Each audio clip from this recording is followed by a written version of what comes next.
મિત્રો, વીમાના પ્રકાર પછી વીમાનું ખાનગીકરણ વિશે આપણે થોડુંક સમજ્યા હતા.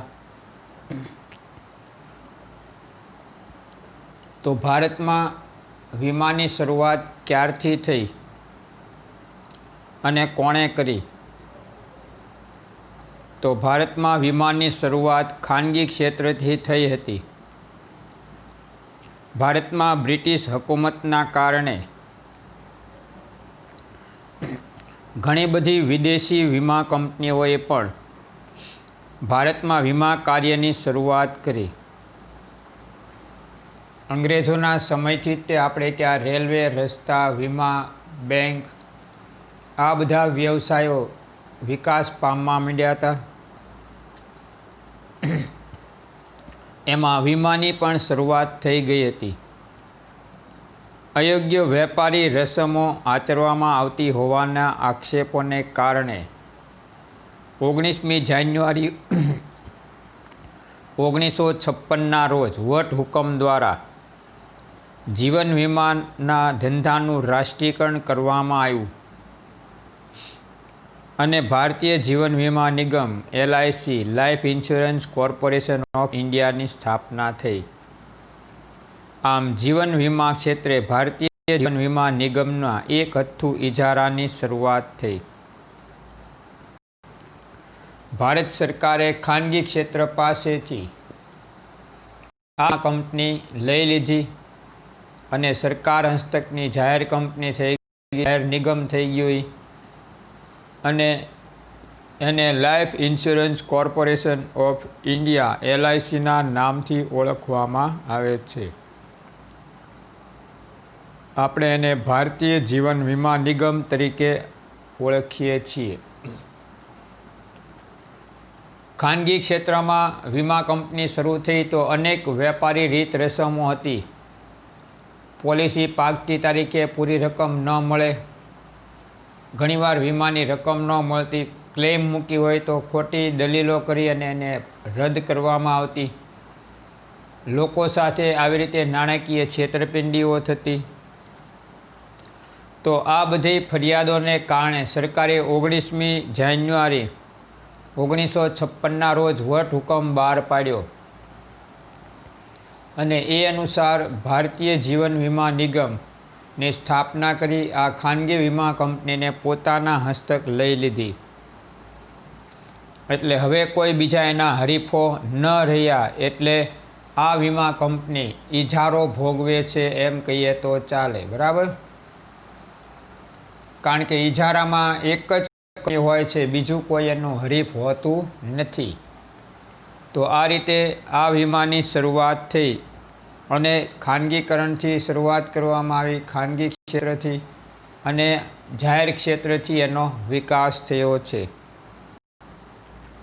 સામાન્ય વીમાની શરૂઆત ભારતમાં બ્રિટિશરો દ્વારા થઈ હતી. તો સામાન્ય વીમો એટલે આપણે જોઈ ગયા આગનો વીમો, માલની હેરફેરનો વીમો, અન્ય વીમા. બરાબર? તો આ વીમાની શરૂઆત પણ બ્રિટિશ શાસનમાં થઈ હતી. સામાન્ય વીમા ઉપર પણ સમયાંતરે નિયંત્રણ મુકાતા રહ્યા, જે આઝાદી પછી ચાલુ રહ્યા હતા. 1972માં સામાન્ય વીમા વેપાર રાષ્ટ્રીયકરણ કાયદા દ્વારા 1 જાન્યુઆરી 1973થી તમામ સામાન્ય વીમા કંપનીઓનું રાષ્ટ્રીયકરણ કરવામાં આવ્યું. તો સરકારે તમામ વીમાઓ હવે પોતાના હસ્તક લઈ લીધા છે. તો 1972માં આ અંગેનો કાયદો પસાર કરવામાં આવ્યો અને 1 જાન્યુઆરી 1973ના રોજ જેટલી સામાન્ય વીમા કંપનીઓ છે એ બધાને ખાનગી ક્ષેત્રમાંથી સરકારે પોતાના હસ્તક લઈ અને એનું રાષ્ટ્રીયકરણ કરી નાખ્યું. તો આ રીતે સામાન્ય વીમાનું રાષ્ટ્રીયકરણ કરવામાં આવ્યું છે. વીમા ક્ષેત્રની કામગીરીની સમીક્ષા માટે એક સમિતિની રચના થઈ, જેના અહેવાલને કારણે ભારત સરકાર વિદેશી વીમા કંપનીઓને ભારતીય કંપનીઓ સાથે સહયોગમાં વીમાનો ધંધો કરવાની જોગવાઈ કરી અને 1999માં વીમા નિયમન અને વિકાસ સત્તા IRDA ઈરડાની સ્થાપના કરવામાં આવી. તો આ રીતે આપણી વીમા કંપનીઓ ખોટો નફો ન કરે, ગ્રાહકોને સુરક્ષા આપે, ભલે સરકારી હોય છતાં એમના હિતોની જાળવણી કરે, એમના કાર્યની કાર્યક્ષમતા સુધરે. તો એ માટે એમને હરીફો જોઈએ. તો હરીફાઈ માટે થઈને વિદેશી વીમા કંપનીઓને આપણે ત્યાં આમંત્રણ આપવામાં આવ્યું. તો આમ સરકારે વિદેશી વીમા કંપનીઓને ભારતીય કંપનીઓ સાથે સહયોગમાં એટલે ભાગીદારીમાં વીમાનો ધંધો કરવાની જોગવાઈ પસાર કરી અને 1999માં સરકારે ઈરડાની સ્થાપના કરી. બરાબર. તો 1999માં વીમા નિયમન અને વિકાસ સત્તા તો એની સ્થાપના કરવામાં આવી છે. તો આ રીતે ભારતમાં વીમાનું ખાનગીકરણ થયું. એમાં 2 પ્રકારના વીમાનો સમાવેશ થયો. તો એમાં જીવન વીમા અને બીજું સામાન્ય વીમા. આવા 2 વીમા કંપનીઓનું સરકારે રાષ્ટ્રીયકરણ કર્યું. ખાનગી ક્ષેત્ર પાછી પોતાના હસ્તક લઈ અને લોકોને હવે સેવા પૂરી પાડવાનું કામ શરૂ કર્યું છે. પરંતુ આ વીમા કંપનીઓની કાર્યક્ષમતા સુધરે, હરીફાઈનું મહત્ત્વ સમજે, એ હેતુથી સરકારે ખાનગી વીમા કંપનીઓને પણ સરકારી વીમા કંપનીમાં ભાગીદારી આપવાનું સૂચવ્યું ને એના દ્વારા વીમાની કાર્યક્ષમતા સુધરે, લોકોને નવી નવી સવલતો પ્રાપ્ત થાય, વિદેશી સાધનો પણ એના દ્વારા પ્રાપ્ત થાય અને દેશમાં વિદેશી મૂડીરોકાણ વધે.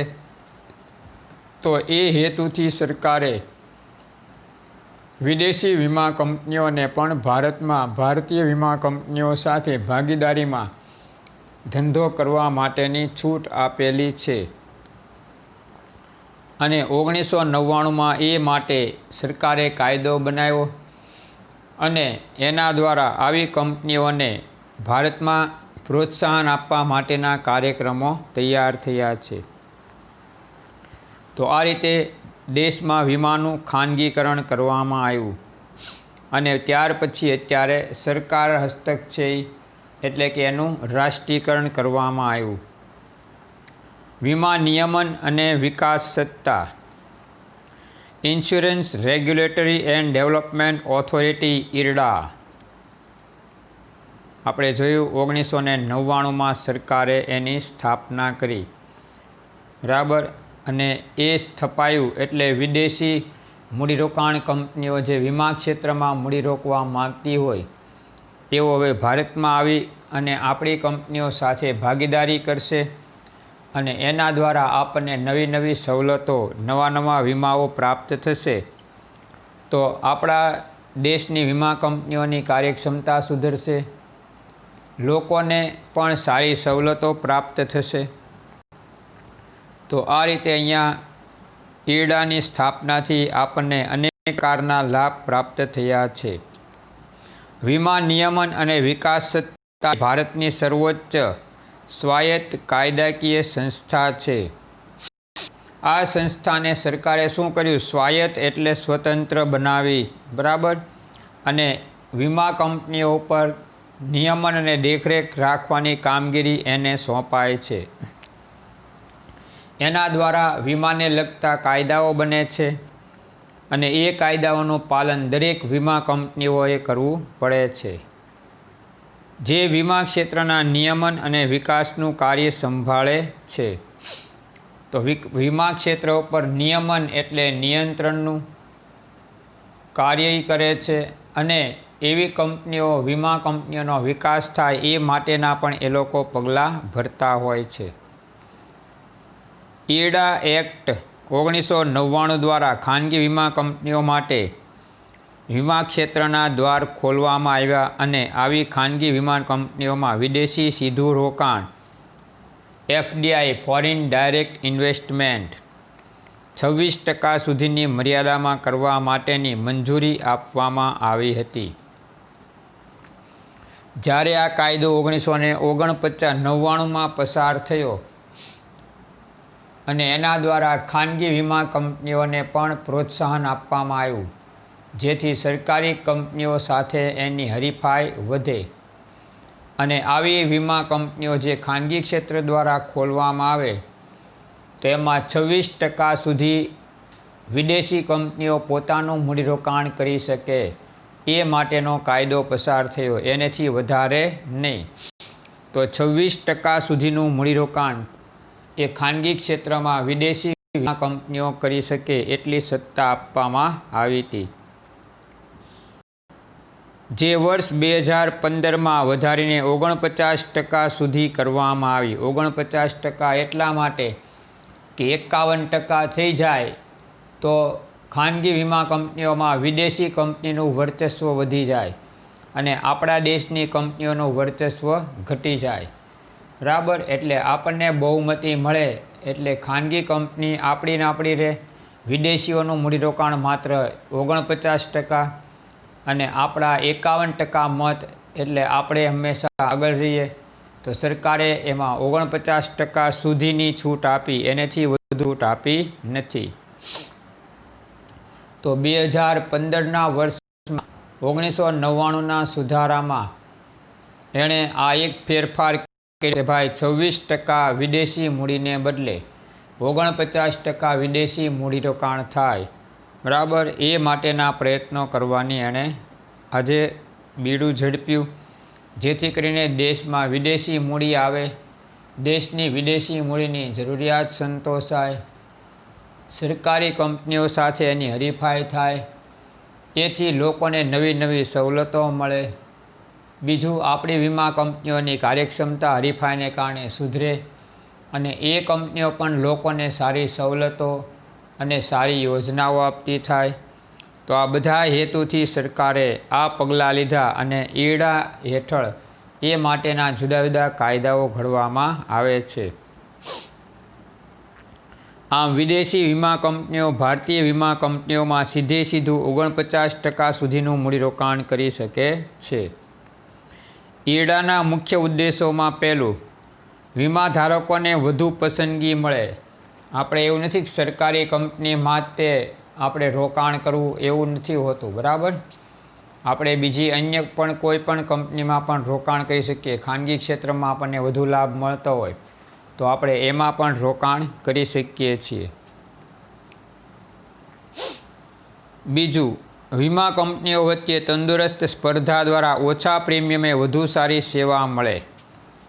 તો અહીંયા આપણે જોઈએ છીએ કે ભાઈ વીમા કંપનીઓ દ્વારા આપણને વધુ સારી સેવા ઓછા પ્રીમિયમે પ્રાપ્ત થાય એવા પ્રયત્નો કરવા માટે સરકારે આવી કંપનીઓની સ્થાપના કરવી, એનો વિકાસ કરવો અને પ્રોત્સાહન આપ્યું છે, જેથી કરીને લોકોને સારી સેવાઓ વ્યાજબી કિંમતે મળી રહે અને એમનું શોષણ અટકે. આ વચ્ચે તંદુરસ્ત સ્પર્ધા હોય તો વીમા કંપનીઓ ઓછા પ્રીમિયમે ગ્રાહકોને લલચાવે કે ભાઈ એની કરતાં અમારું પ્રીમિયમ ઓછું છે, બરાબર, તો અમારે ત્યાં તમે અહીંયા પ્રીમિયમ ભરી અમારા ગ્રાહક બનો. અર્થતંત્ર માટે ભંડોળ મેળવવા. અર્થતંત્રમાં વધુમાં વધુ નાણાકીય ભંડોળ આવે તો આપણા અર્થતંત્રને વિકાસને વેગ મળે. બરાબર, સરકાર વધુ ખર્ચ કરી શકે, લોકોના હિત માટે પૈસાનો ઉપયોગ કરી શકે, વિદેશી ભંડોળ પણ આપણું વધતું જાય. તો એ હેતુથી સરકારે આવી ખાનગી કંપનીઓને અને વિદેશી કંપનીઓને છૂટ આપેલી છે, જેથી એ લોકો પોતાનો વિકાસ કરી આપણા દેશના વિકાસમાં સહભાગી બની શકે. વીમા કંપનીઓમાં સ્વનિયંત્રણ લાવવું. વીમા કંપનીઓમાં સ્વનિયંત્રણ એટલે પોતાની રીતે જ નિયંત્રણ લાવવું. કઈ રીતે?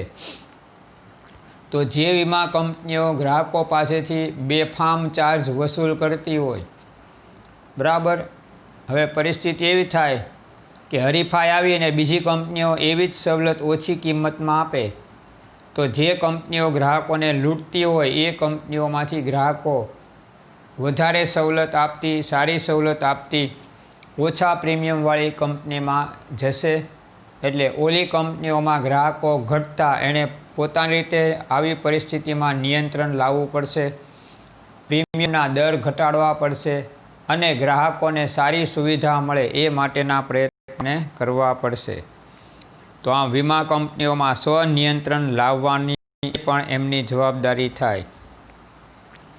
ફરિયાદ નિવારણ તંત્રની વ્યવસ્થા કરવી વગેરે.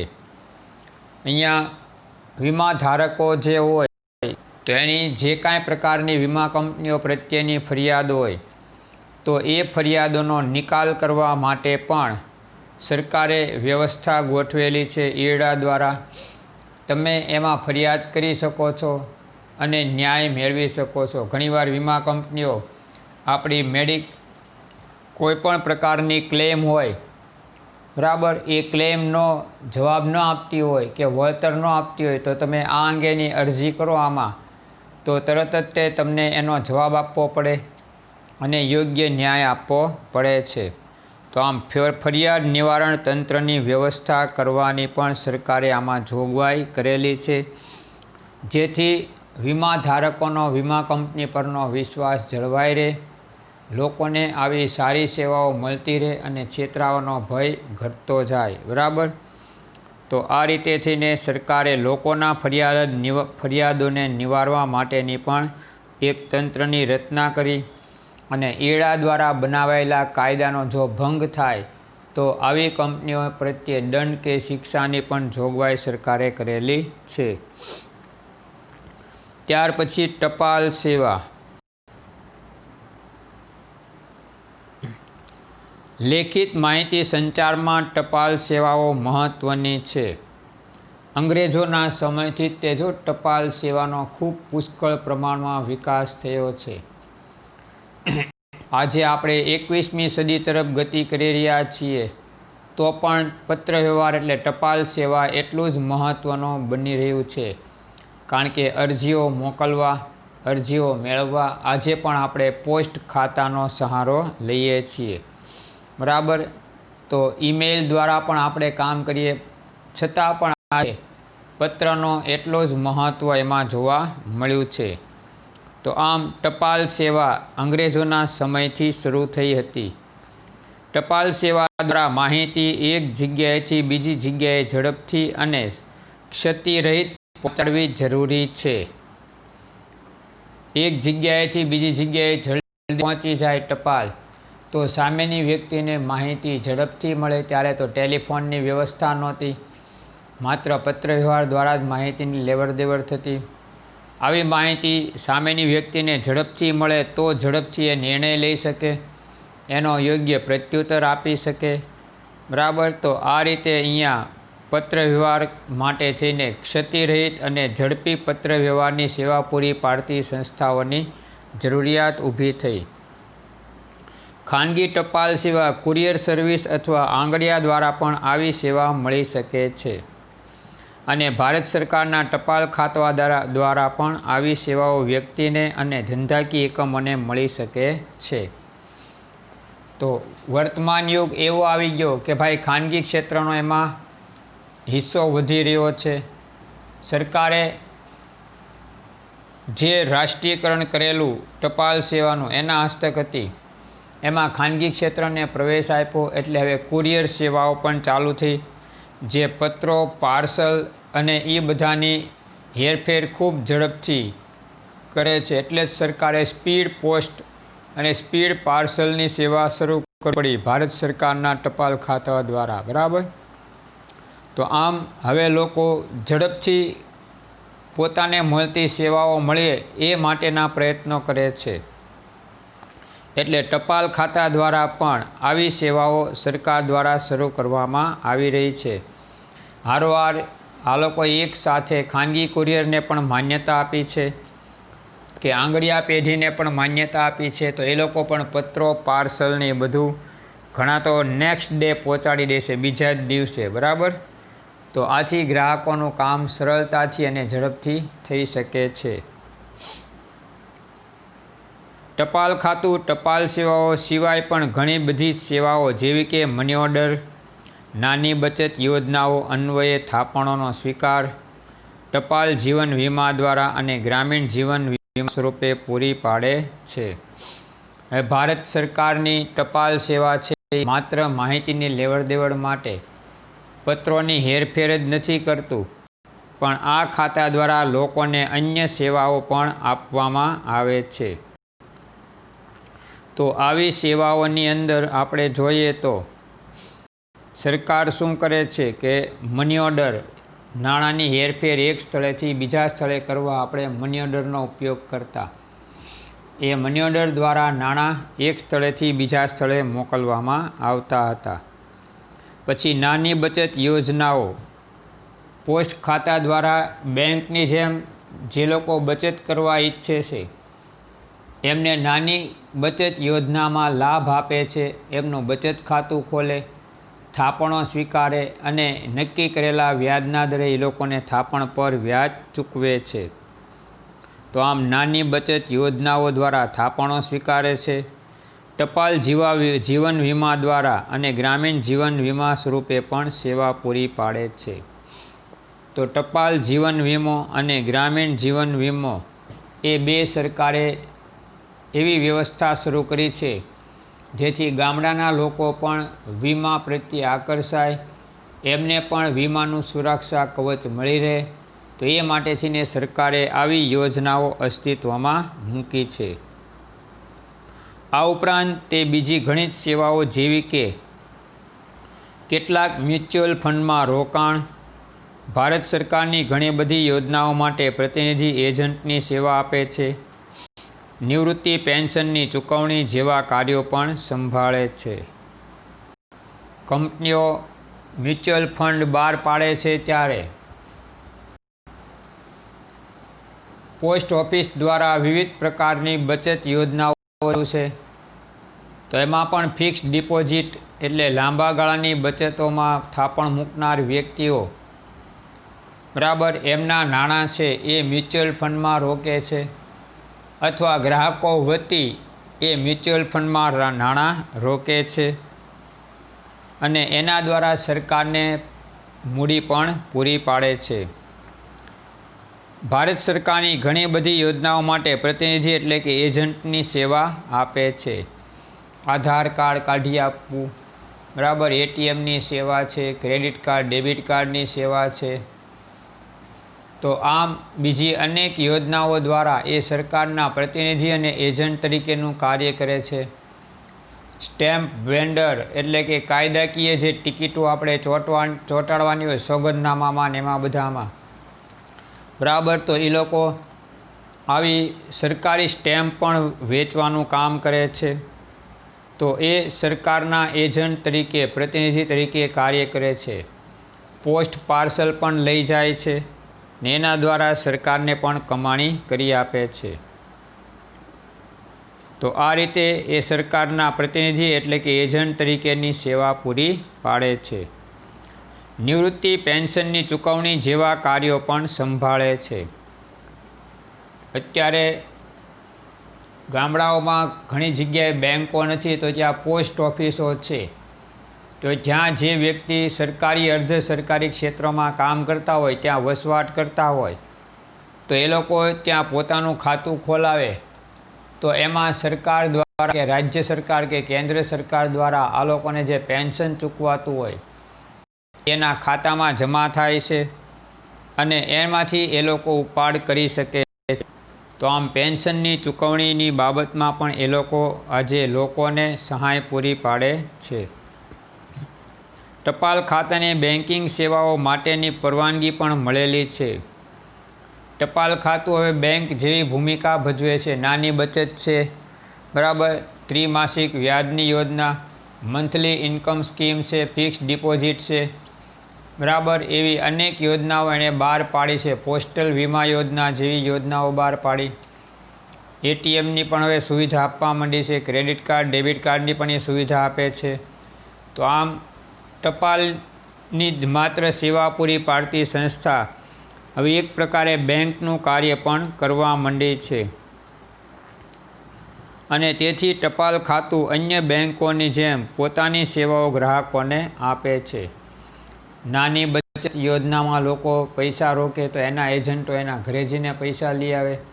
પછી પોસ્ટ ઓફિસમાં એ લોકો જમા કરાવે, બરાબર. તો આ રીતે નાની બચત યોજના છે, ફિક્સ ડિપોઝિટ યોજના છે, પૈસા ઉપાડવા અને મૂકવાની સુવિધા છે. તો આમ પોસ્ટ ઓફિસ પણ એક બેંક જેવી સંસ્થા બનતી જાય છે.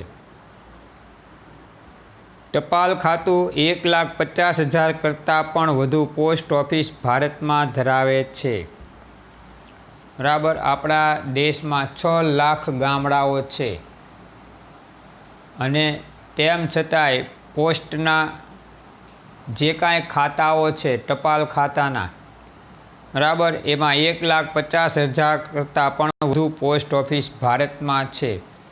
હજી ઘણા ગામડાઓ પોસ્ટ ઓફિસોથી વંચિત છે, બરાબર. એટલે એમાં પણ વિકાસ થવો જોઈએ. ગામડામાં બેંકો ન હોય તો પોસ્ટ દ્વારા નાણાકીય વ્યવહાર થઈ શકે છે. માહિતીની લેવડ દેવડ ઉપરાંત અન્ય આવી પ્રવૃત્તિઓ પણ પોસ્ટ દ્વારા થતી હોય ગ્રાહકોને અનેક પ્રકારના લાભ અને સુવિધાઓ પ્રાપ્ત થાય છે. જેમાંથી આશરે 90% જેટલી પોસ્ટ ઓફિસો ગ્રામીણ વિસ્તારમાં આવેલી છે. ગ્રામીણ વિસ્તારમાં મેં તમને એટલે કીધું પોસ્ટ ઓફિસોની સંખ્યા વધતી જાય છે કારણ કે ત્યાં બેંકો મોટા ભાગે ઘણી ગ્રામીણ વિસ્તારોમાં નથી. તો બેંકની સેવા પૂરી પાડતી સંસ્થા જ્યાં ટપાલ સેવા છે, બરાબર, એ નાણાકીય વ્યવહારો સંભાળે છે અને ગ્રાહકોને બેન્કિંગ જેવી સેવાઓ પૂરી પાડશે. તો માહિતીની લેવડ દેવડ ઉપરાંત નાણાંની હેરફેરની પણ સેવા ટપાલ ખાતા દ્વારા આપવામાં આવે છે. તો એને કારણે આજે ગામડાઓમાં પણ આવી સુવિધા મળતા લોકો પોતાના નાણાંની સુરક્ષા વધારી શકશે, સુરક્ષિત હેરફેર પણ કરી શકે છે. સામાન્ય ટપાલ પત્રો. જે માહિતી મોકલવાની હોય તે પત્ર કે પરબીડિયાના સ્વરૂપમાં મોકલી શકાય છે. આપણે પોસ્ટ કાર્ડ લઈએ, બરાબર, તો એ સામાન્ય પત્ર છે. 15 પૈસાનું આવતું હતું, અત્યારે લગભગ 25 પૈસા જેવી કાંઈક કિંમત છે. તો એ સામાન્ય પત્ર કહેવાય. પરબીડિયું એટલે કવર. નાનું આપણે કવર લઈએ એમાં આપણે માહિતી કાગળમાં લખી અને પરબીડિયામાં મૂકી દઈએ અને એડ્રેસ દર્શાવીએ તો એ સરનામે પત્ર પહોંચી જાય છે. પરબીડિયામાં રહેલા પત્રો ગુપ્ત રીતે આપણે મોકલી શકીએ. પોસ્ટકાર્ડમાં તો કોઈ પણ વાંચી શકે, બરાબર, પણ પરબીડિયા અંદર રહેલા પત્રો છે એ ગુપ્ત રીતે પહોંચે, બીજું કોઈ વાંચી શકતું નથી. આપણે જેને મોકલવાનો હોય એને હાથોહાથી પત્ર આપવા હોય તો પણ પરબીડિયા દ્વારા રજિસ્ટર્ડ પોસ્ટ એની પછી જ આવે છે, બરાબર. એવી રીતે આપણે બીજાને મોકલી શકીએ.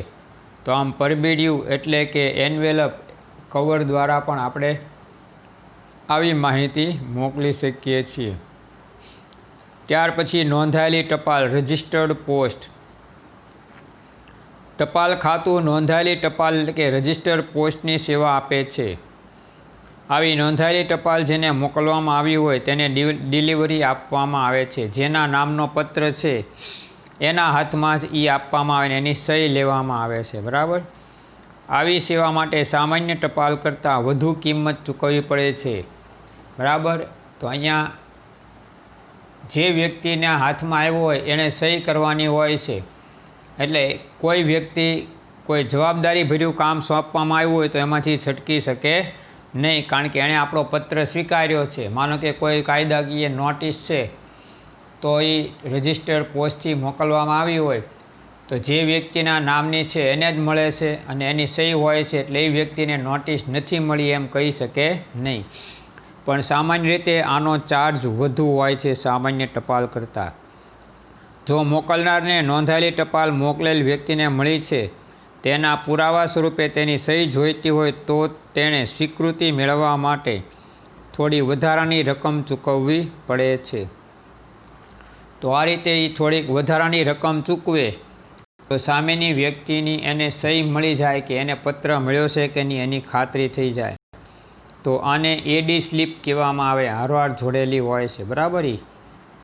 એ ભરીને મોકલવાની હોય છે પરબીડિયારે ચોંટાડીને, અને એ પાછી આવે એમાં જે લેનાર છે એની સહી હોય છે એટલે આપણને ખબર પડી જાય કે આ તારીખે પરબીડિયું મળ્યું ને આને જ મળ્યું છે. તો આને કહેવાય નોંધાયેલી ટપાલ એટલે રજિસ્ટર પોસ્ટ. સારું, પછી હવે આગળ જોઈશું.